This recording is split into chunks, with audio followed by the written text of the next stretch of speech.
ایک بادشاہ اپنے ملازم سردار سے ناراض ہو گیا اور اسے دربار سے نکال دیا اور حکم دیا گیا کہ تم دن رات اپنے گھر میں پڑے رہو، نہ کہیں باہر جا سکتے ہو اور نہ ہی کہیں کام کر سکتے ہو۔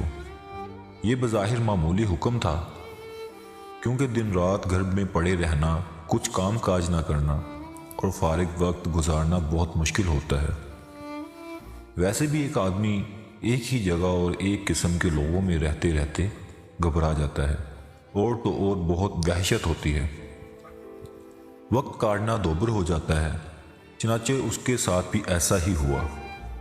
وہ سارا دن پڑا رہتا اور کوئی کام نہیں کر سکتا تھا۔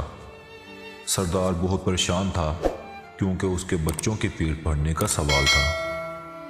جب وہ گھر سے باہر قدم نہیں نکالے گا تو بیوی بچوں کو کھلائے گا کہاں سے؟ اتفاق سے کچھ دنوں کے بعد بادشاہ، وزیر اور شہزادے بلائے گئے۔ سردار کو ایک ترکیب سوجی تو اس کی آنکھیں چمک اٹھیں۔ اس نے اپنی بیوی کو پڑوس میں ایک قیمتی جوڑا لانے کے لیے بھیجا۔ وہ پڑوس سے قیمتی جوڑا لے آئی۔ سردار نے مانگے کا قیمتی جوڑا جلدی سے زیب تن کیا اور گھر سے نکل پڑا اور شان سے چلتا ہوا شاہی دربار میں جا پہنچا۔ درباری سمجھے کہ کوئی معزز مہمان ہے، اسے لے جا کر بڑے ادب سے دوسرے بڑے لوگوں کے ساتھ کرسی پر بٹھا دیا گیا۔ سردار گردن اکڑا کر کرسی پر بیٹھ گیا۔ دربار شروع ہوا۔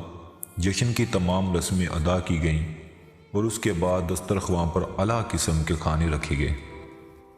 سردار نے بھی ہاتھ بڑھا کر خوب ڈٹ کر کھانا کھایا اور پھر نظر بچا کر بڑی چالاکی سے سونے کی ایک رکابی اپنے لباس میں چھپا لی، اور دربار ختم ہوتے ہی وہاں سے 9-2-11 ہو گیا، اور گھر آ کر بڑے مزے سے سارا واقعہ اپنی بیوی کو سنایا۔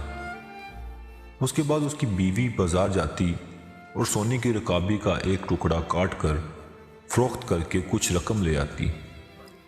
یوں سردار کی زندگی آرام سے گزرنے لگی اور پریشانی دور ہو گئی۔ ادھر دربار کے ملازموں نے دیکھا کہ سونے کی ایک رکابی کم نکلی ہے تو بیچارے بہت گھبرائے اور رکابی ڈھونڈنے کے لیے ادھر ادھر دوڑنے لگے۔ بادشاہ نے ان کی حالت دیکھ کر کہا کہ تم سب کیوں پریشان ہو؟ مجھے معلوم ہے کہ سونے کی رکابی غائب ہو گئی اور اب وہ تمہیں نہیں ملے گی۔ مجھے یہ بھی معلوم ہے کہ وہ رکابی کس نے چرائی ہے۔ اگلے سال پھر جشن ہوا اور دربار مہمانوں سے بھر گیا۔ جشن کے اختتام پر مہمانوں کو کھانا دیا گیا۔ سردار اس موقع پر بھی موجود تھا۔ کھانا کھانے کے بعد پھر اس نے نظر بچا کر بڑے اطمینان سے ایک سونے کی رکابی اپنے لباس میں چھپا لی۔ دربار ختم ہوا تو مہمان جانے لگے تو سردار بھی محل کے دروازے سے باہر نکلنے لگا کہ اچانک بادشاہ سامنے آ گیا۔ بادشاہ کو دیکھ کر وہ بہت سٹپٹایا اور گھبرا کر ادھر ادھر دیکھنے لگا۔ بادشاہ نے ہاتھ بڑھا کر اس کا ہاتھ پکڑا اور کہا کہ پچھلے سال کی رکابی ختم ہو گئی، جو پھر ایک اور رکابی لے جانا چاہتے ہو؟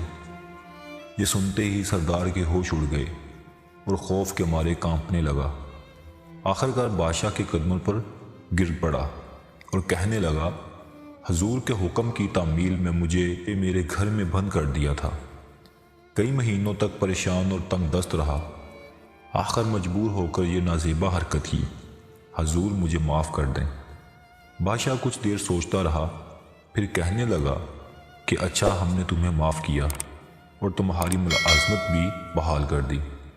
غلطی ہماری ہی تھی، ہم نے حکم ہی ایسا دیا تھا کہ آدمی بھوک اور تنگ دستی سے مجبور ہو کر چوری کرنے پر آمادہ ہو جاتا ہے۔ اگر ہم تمہیں گھر میں قید نہ کرواتے تو شاید تم ایسی حرکت کبھی نہ کرتے۔ جاؤ، اب ایسی حرکت کبھی نہ کرنا۔ چوری بہرحال بری حرکت ہے۔ بادشاہ اور سردار دونوں نے غلطی کی تھی۔ دونوں نے اپنی اپنی غلطی تسلیم کر لی اور ایک دوسرے کا آئندہ کے لیے عبرت حاصل کرنی ہوگی۔ کہتے ہیں کہ پھر سردار نے کبھی چوری نہ کی اور نہ بادشاہ نے کبھی کسی کو ایسی سزا سنائی۔